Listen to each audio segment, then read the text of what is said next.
13. Floating. In the past, orthodox psychiatric treatment rarely recognized the importance of fear, and too often persisted with searching for childhood causes, which was neither necessary nor helpful. One woman wrote, "Not one psychiatrist or psychologist I visited would listen to the validity of the fear, and yet I am living proof of it. They were like stone, and you can't reason with stone." So disappointed and confused, perhaps made apathetic with heavy medication, nervously ill people often abandon treatment and with little hope sink further into their illness. Some try to treat themselves. Unfortunately, self-treatment often fails because instinct too readily leads the sufferer in the wrong direction.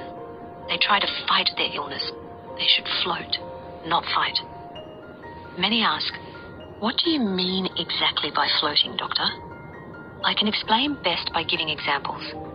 A nervously sensitized person can become so super tensed with fear that he may stand immobilized, rigid, feeling unable to take another step forward, whether trying to walk along a street, enter a shop, or simply go from room to room at home. He rarely recognizes this paralysis as supertension. Indeed, his instinct is to tense himself still further and try to force his way forward. Forcing means more tension and therefore more rigidity. In his despair, he may add panic to panic, and when he does, his thoughts may seem to recede. They may seem to squeeze up in the back of his head and become frozen, until further thought seems impossible. His brain goes numb. Agoraphobic people know and dread this moment of rigid paralysis when trying to move away from home, and fear of it has helped to keep thousands housebound for years. If the paralyzed sufferer, instead of forcing, were to let his body go as slack as possible and actually feel as if it was sagging, then take a deep breath and exhale slowly while imagining himself floating forward without resistance, almost as if floating on a cloud or on water, he would release enough tension to loosen muscles and would be able to move forward, although maybe at first shakily, haltingly. Just a touch of agoraphobia. Agoraphobia is no more than one aspect of an ordinary anxiety state. A person in an anxiety state may have rapidly beating heart, sweating hands, may feel weak, giddy, and have flashes of panic which grow worse if he is out where he thinks he may be trapped, cannot escape, and so may end by making a fool of himself before other people. Hence, he may avoid going out and mixing with people, especially in a confined situation, public hall, church, and so on. In my opinion, this is the basis of most agoraphobia and is a natural sequence to an anxiety state. And since it is possible to be in a mild or severe anxiety state, it's also possible to have mild or severe agoraphobia. For example, some days, a person may feel well enough to go out alone, even to the supermarket, and yet on another day feel unable to face the front door. That is mild agoraphobia. A severe agoraphobic never goes out alone and may even refuse to go if accompanied. There are certainly grades of the agoraphobic phase of an anxiety state. Another example of floating. A nervously ill person may wake in the morning feeling so tired he may shrink at the thought of the effort of getting out of bed, dressing, eating, indeed, of doing anything. He may try to pull himself together, and this may seem so impossible that he sinks defeated back onto his bed. One woman said she felt like an ant looking at Everest. Instead of seeing only grim effort ahead, she should think, okay, I'll make the effort as gently as I can. I'll go with it. I'll try to make no tense effort. I'll submit to it all. Let it happen. I'm not going to fight my way through any of it. I'll stop struggling and try to let my body float up and out of it. I'll even float my clothes on.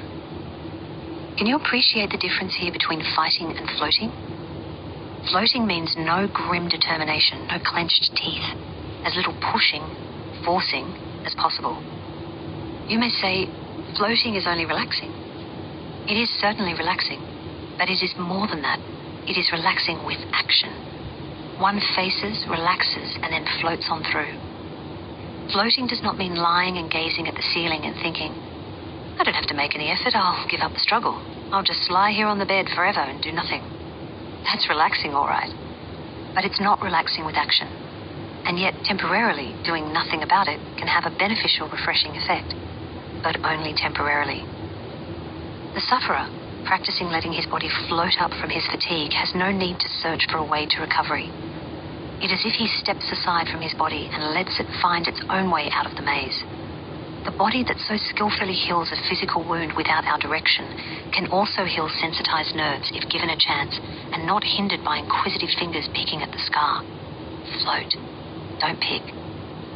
Too often the same difficulties arise again and again in nervous illness, and the repeated effort of fighting the same battle can make the sufferer feel too dispirited to go on searching for a way out. Where fighting is exhausting, floating, by removing the tension of forcing, makes repeated effort less daunting. If, when learning to float, loosening a tense body may seem impossible, the super tensed person can at least imagine himself loosening. Even this works. As I have already mentioned, people in an anxiety state can be grouped into those who have a special problem or problems, causing illness and keeping them ill, and those whose only problem is finding a way to recover from their distressing nervous state. Those with a specific problem are not expected to float past it, although I have been quoted as having asked this of them. Expecting a bewildered, confused person to find his own answer to his problem is rarely good therapy. It can mean an unnecessarily long period of suffering because too often, through sensitization and fatigue, the sufferer switches too easily and too quickly from one point of view to another. Holding one point of view that brings some peace is essential for recovery. A good therapist helps his or her patient find such a viewpoint. It is rare to meet a nervously ill person who can float past an agitating problem and worry no more about it. I do say, try to let all disturbing, obstructive thought float away out of your head. But of course, success here depends on the magnitude of the troublesome thought. When I have given that advice previously, I have referred to floating past one's own destructive suggestion. I did not mean the nervously ill should try to float past real problems. This is one patient's experience of facing, accepting, and floating. I feel I must write to tell you of the progress I made this year. For 20 years since my first attack, I have been agoraphobic.